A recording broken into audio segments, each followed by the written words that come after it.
Nga po mga kabakyard, ito po ating hiraw. White tail sokro sa hiraw to mga kabakyard. Ito po yung resulta niya. 5 months old. Maila pa.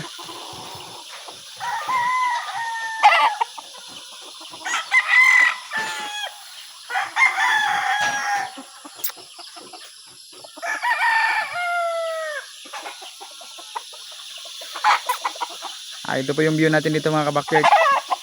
Ito po yung ating munting manukan. Backyard lang po tayo.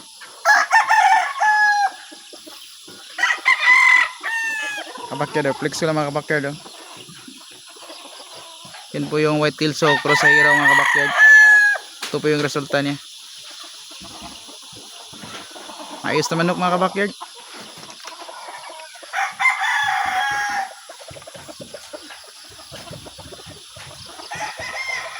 Maila pa lang.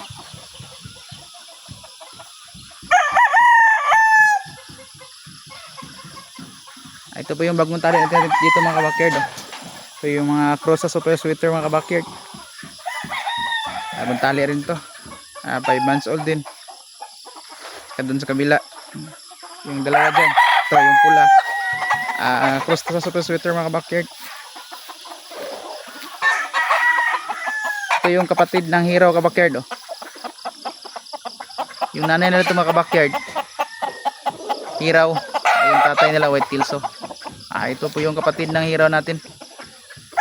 Malaking manok.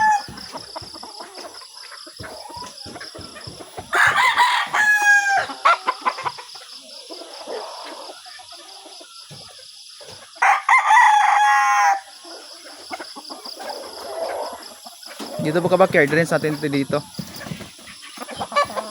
Saka pangalawang rinse natin dyan. Ito mga kabakyard, cross sa super sweater. Pero may diferensya sa kabakyard.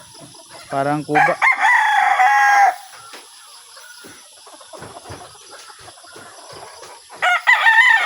Saka ito mga kabakyard, cross din to sa super sweater natin. Pwedeng gawing materialis ito mga kabakyard. Ito. Bagong tali rin to. Cross yan sa super sweater. Saka bali sit sweater to. Pero yung tatay nila super sweater. Galing kang Sir B-Boy. Ito po yung super sweater. Super sweater talaga ito mga kabakyard. Wala palang buntot. Magpa 5 months pa lang ito. Walang buntot. Pugi. Sweater looking talaga. At yun lang po mga kabakyard. Maraming salamat.